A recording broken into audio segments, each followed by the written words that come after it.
तो एपिसोड का स्टार्ट होता है और हम देखते हैं ह्यूगो को, जिसके पास मोर प्लेनेट का एक एजेंट एडोल्फ मोर गया था। लेकिन तभी एडोल्फ ह्यूगो से कहता है कि मैंने सुना है कि बेस्करविल में एक सितारा उभर रहा है, एक ऐसा जीनियस जो कि कई सेंचुरीज में एक बार पैदा होता है। इसके बाद एडोल्फ कहता है कि हमें इसे खुशकिस्मती समझनी चाहिए क्योंकि हमारे मोर क्लैन में भी एक जीनियस अपेयर हुई है। लेकिन तभी एडोल्फ एक लड़की कैमस को अंदर बुलाता है। अब ये लड़की कैमस मोर क्लैन की क्लैन रेस्पोन की बेटी है और ये क्लैन रेस्पोन एडोल्फ की बहन है। लेकिन तभी कैमस ह्यूगो को बोलती है कि मिस्टर, आपने हमारी रूबी माइन चुराई है ना। इसी के बाद कैमस फिर से बोलती है कि मुझे मेरे रूबीज वापस करो, मैं रूबीज की कमी की वजह से अपनी रिसर्च भी कंटिन्यू नहीं कर पा रही हूँ। अब ये सब बातें सुन के ह्यूगो को बहुत गुस्सा आ चुका था। लेकिन तभी पीछे से एक आवाज आती है कि मुझे लगता है कि मोर क्लैन अपने बच्चों को ये नहीं सिखाते कि दूसरों की चीजों से लालच नहीं करते। और तभी हमें पता चलता है कि ये आवाज विकर की थी। लेकिन अगले ही सेकंड कैमस विकर के पास जाती है और कहती है कि अभी तुमने क्या कहा। लेकिन विकर कैमस को देख के थोड़ा सा हैरान था क्योंकि उसकी पिछली लाइफ में कैमस एक ऐसी लड़की थी जिसे जीनियस का जीनियस कहा जाता था। लेकिन ये स्टोरी फ्यूचर में बहुत आगे की है और अभी तो कैमस सिर्फ एक 8 साल की बच्ची है। लेकिन तभी कैमस फिर से बोलती है कि ये रूबी माइन तुम्हारी कैसे हुई। लेकिन तभी विकर कैमस से बोलता है कि तुम्हें इतनी दूर आके गुस्सा दिखाने के लिए मेहनत तो जरूर करनी पड़ी होगी। अब ये सब सुनने के बाद कैमस को सच में गुस्सा आने लगा था और वो अपने हाथों से कुछ आइस टाइप की चीज निकालने वाली थी। और अब ये सब देख के विकर खुश हो रहा था क्योंकि उसे कैमस के साथ लड़ने को मिलेगा।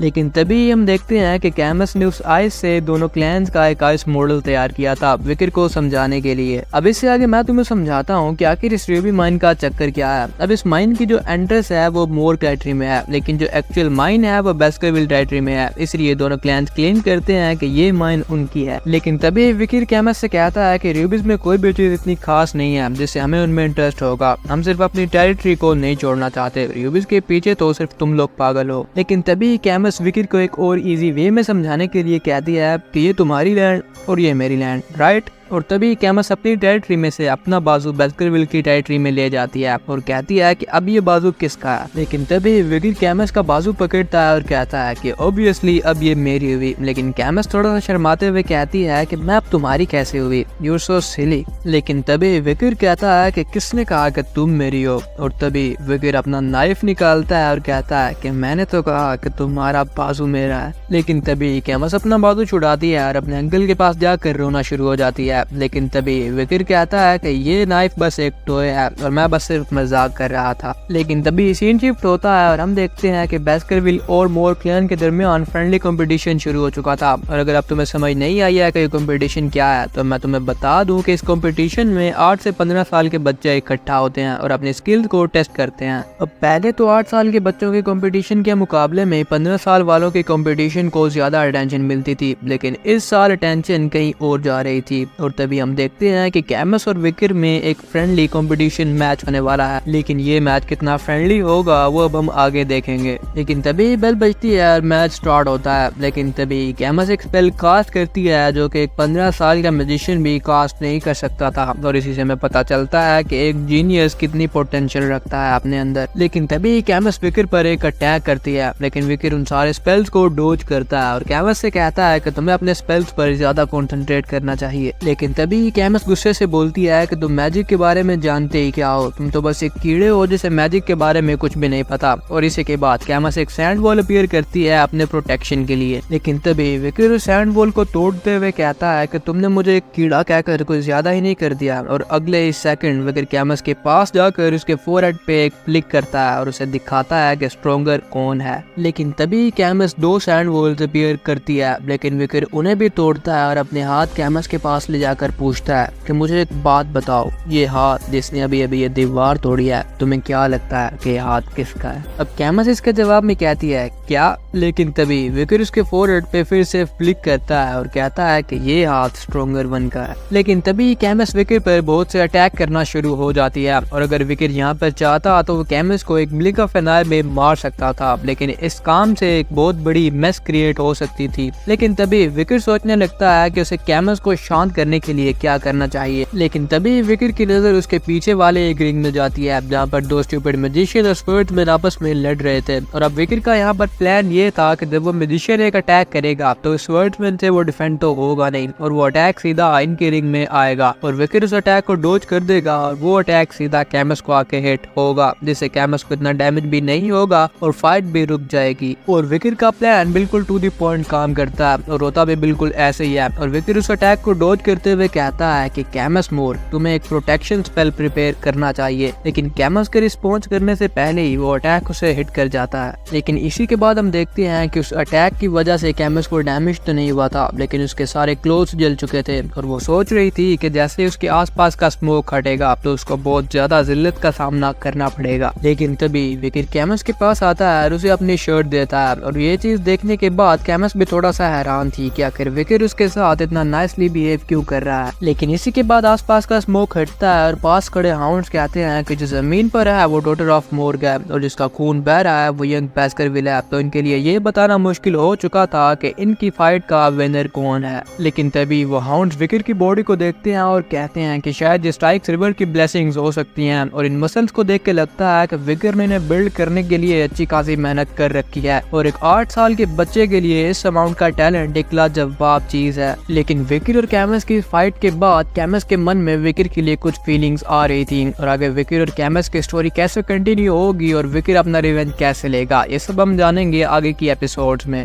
और यहीं पर इस एपिसोड का एंड होता है। और अगर आपको वीडियो पसंद आई है तो वीडियो को लाइक करना मत भूलिएगा और इस सीरीज से रिलेटेड आगे के एपिसोड देखने के लिए मेरे चैनल को सब्सक्राइब करना मत भूलिएगा। मैं